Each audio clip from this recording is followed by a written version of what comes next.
Welcome dear friends, स्वागत करता हूं आप सभी का एक बार फिर से हमारे यूट्यूब चैनल टेक्निकल पॉइंट में। आज आप सभी के सामने उपस्थित हूं एक बार फिर से थर्मल इंजीनियरिंग वन का एक महत्वपूर्ण टॉपिक लेकर, जिसका नाम है सोलर वाटर हीटर। तो आज अपन समझेंगे कि सोलर वाटर हीटर क्या होता है, इसकी वर्किंग क्या होती है, उसका लाइन डायग्राम कैसा होता है।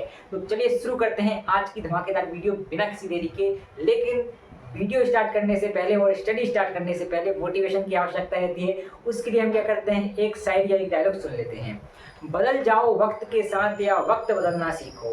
बदल जाओ वक्त के साथ या वक्त बदलना सीखो। मजबूरियों को मत कोसो, हर हाल में चलना सीखो। इसी के साथ शुरू करते हैं आज की धमाकेदार वीडियो। तो चलिए सबसे पहले हम समझेंगे इसकी डेफिनेशन को कि सोलर वाटर हीटर होता क्या है। तो सोलर वाटर हीटर एक ऐसा डिवाइस है जो वाटर को गर्म करने के लिए सोलर रेडिएशन का उपयोग करता है। अब ये सोलर रेडिएशन क्या है? सोलर रेडिएशन का मतलब ये है कि सूरज से जो किरणें आती हैं उनका यूज करता है ये पानी को गर्म करने के लिए। इसमें मेन कंपोनेंट के रूप में सोलर कलेक्टर लगा होता है। अब जो इसका मेन कंपोनेंट है वो क्या होता है? Solar collector. सोलर कलेक्टर को अपन फ्लैट प्लेट कलेक्टर भी कह सकते हैं, जो कि अपन ने पिछली वीडियो में पढ़ा था कि फ्लैट प्लेट कलेक्टर क्या होता है। तो मेन कंपोनेंट इसमें वही होता है, फ्लैट प्लेट कलेक्टर, जो कि वाटर को गर्म करता है। और भाई ये जो सोलर वाटर हीटर है ये क्या है? एक तरह का डिवाइस है जो उसका उपयोग करता है। किसका उपयोग करता है? फ्लैट प्लेट कलेक्टर का यूज करता है पानी को गर्म करने के लिए। अब पानी को ये गर्म कैसे करेगा? तो चलिए बढ़ते हैं आगे और समझते हैं इसकी लाइन डायग्राम को। तो यहाँ पे जो सोलर वाटर हीटर है उसका लाइन डायग्राम बना हुआ है। इसका जो मेन कंपोनेंट होता है वो होता है फ्लैट प्लेट कलेक्टर। अब इसका कंस्ट्रक्शन एंड वर्किंग हमने पिछली वीडियो में पढ़ ली थी, तो अगर आपने वो वीडियो नहीं देखी तो प्लीज वो वीडियो जाके देख लीजिए, जिससे कि आपको थोड़ी बहुत हेल्प मिल जाए फ्लैट प्लेट कलेक्टर को समझने में, क्योंकि ये भी एक बहुत ही महत्वपूर्ण टॉपिक है। अब देखिए यहाँ पे आपको दिख रहा हुआ एक टैंक है, इसको बोलते हैं वाटर टैंक। और ये आपका पाइपिंग सिस्टम है जिसका काम है वाटर को नीचे लेके आना और ऊपर लेके जाना। अब ये नीचे ऊपर कैसे ले जाएगा उसको अपन समझते हैं। सबसे पहले यहाँ से क्या होगा, आपका कोल्ड वाटर इन है, जो ठंडा पानी है वो यहाँ से टैंक में एंटर करेगा।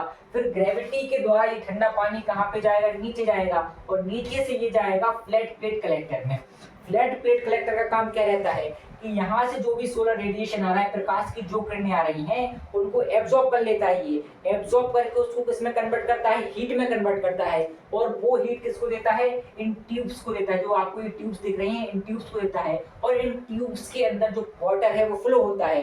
तो क्या होगा कि भाई ये जो ट्यूब्स हैं ये तो गर्म हो गई हैं, क्योंकि जो एब्जॉर्बर है इसने प्लेट किसको दे दी? ट्यूब्स को दे दी। अब ट्यूब्स के अंदर वाटर फ्लो हो रहा है। जब ट्यूब्स के अंदर वाटर फ्लो होगा तो ये वाटर क्या करेगा? इस हीट को ले लेगा, ट्यूब्स की हीट को लेकर गर्म हो जाएगा। और हमें पता है कि कोई भी चीज जब गर्म होती है, कोई भी फ्रूट जब गर्म होता है तो उसकी डेंसिटी कम हो जाती है और वो ऊपर की तरफ उठने लगता है।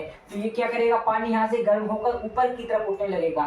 तो यहाँ पे आपको दिख रहा होगा गर्म पानी कहाँ जा रहा है? ऊपर की तरफ उठते हुए वाटर टैंक में जा रहा है। और हमें पता है कि ठंडा पानी की डेंसिटी गर्म पानी की अपेक्षा ज्यादा होती है ना। ठंडे पानी की जो डेंसिटी है घट पे वो ज्यादा रहता है, इसलिए ठंडा पानी कहाँ? नीचे भरा रहता है। और जो आपका गर्म पानी है वो ऊपर एकत्रित होता है, मतलब कलेक्ट होता है वाटर टैंक में। और यहाँ पे आपको दिख रहा है हॉट वाटर सप्लाई। अब जो गर्म पानी है उसकी सप्लाई अपन कहाँ कर देते हैं? जहाँ पे अपन को आवश्यकता रहती है, जहाँ पे अपन को गर्म पानी चाहिए। आई होप कि आपको इतना बड़े अच्छे समझ में आ गया होगा। एक बार और समझ लीजिए कि यहाँ से क्या होता है, आपका कोल्ड वाटर इन होता है। कहाँ पे? वाटर टैंक में। जब ये वाटर टैंक में आएगा तो वाटर टैंक में इस पाइपिंग सिस्टम के थ्रू कहाँ पे जाता है? नीचे जाता है। और नीचे से कहाँ जाएगा? फ्लैट प्लेट कलेक्टर में जाएगा। फ्लैट प्लेट कलेक्टर क्या करता है कि जो सोलर रेडिएशन आ रहा है उसको एब्जॉर्ब कर लेता है, उसको हीट एनर्जी में कन्वर्ट करके इस वाटर ट्यूब्स को देता है। ये आपको वाटर ट्यूब दिख रही होंगी, इनको वो दे देता है। जब ये वाटर ट्यूब्स को पानी देता है, मतलब हीट देता है, तो क्या करता है भाई? तो यहाँ पे क्या होगा कि जो हीट है ये ट्यूब्स के पास आ जाती है। अब ट्यूब के माध्यम से क्या फ्लो हो रहा है? आपका वाटर फ्लो हो रहा है। जब ट्यूब के माध्यम से वाटर फ्लो होता है तो भाई ये जो ट्यूब है इनकी हीट कौन एब्जॉर्ब कर लेगा? वाटर एब्जॉर्ब कर लेगा।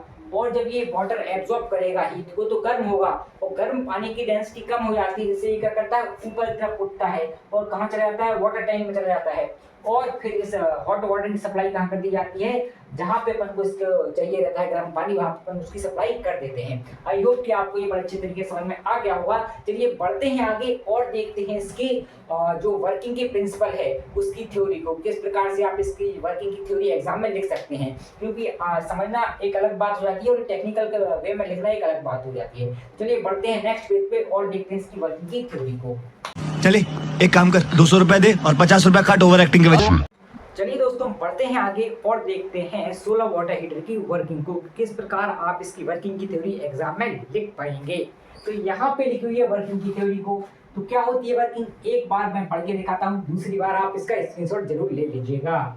सोलर वाटर हीटर में सोलर कलेक्टर मुख्य घटक होता है, मतलब मुख्य कंपोनेंट होता है, जो अपने ऊपर पड़ने वाले रेडिएशन को हीट में कन्वर्ट करके ट्यूब्स के अंदर फ्लो होने वाले वाटर को ट्रांसफर करता है।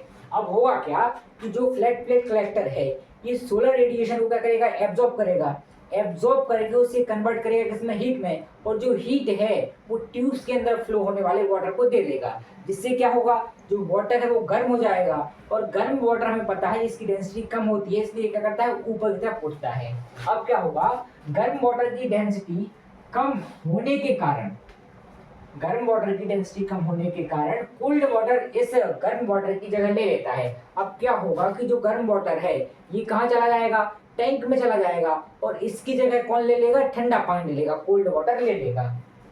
फिर क्या होता है भाई, जिससे गर्म पानी टैंक में चला जाता है और इसकी सप्लाई कर दी जाती है। अब जो गर्म पानी है ये कहाँ जाता है, टैंक में जाता है। अब टैंक में जाने के बाद क्या होगा, ये जो आपका गर्म वाटर है, हॉट वाटर है, इसकी सप्लाई कर दी जाएगी जहाँ पे आपको आवश्यकता है गर्म पानी की। उसके बाद क्या भाई, अब यह प्रक्रिया बार बार चलती रहती है। अब जो आपका ठंडा पानी गया है कहाँ पे, सोलर कलेक्टर में, है ना, सोलर कलेक्टर मतलब फ्लैट प्लेट कलेक्टर में। अब वो गर्म होगा, वो गर्म होने के बाद क्या करेगा, ऊपर उठेगा, फिर टैंक में जाएगा, फिर उसकी जगह ठंडा पानी लेगा, है ना। तो ये प्रक्रिया बार बार चलती रहती है ना, जब तक आपका पानी रहता है टैंक के अंदर तब तक ये प्रक्रिया चलती रहती है। तो कुछ इस प्रकार रहती है इसकी वर्किंग। उम्मीद करता हूँ कि आपको इसकी वर्किंग अच्छी तरीके से समझ में आ गई होगी। आज के लिए इतना ही, मिलते हैं अगले वीडियो में, तब तक के लिए थैंक्स फॉर वॉचिंग।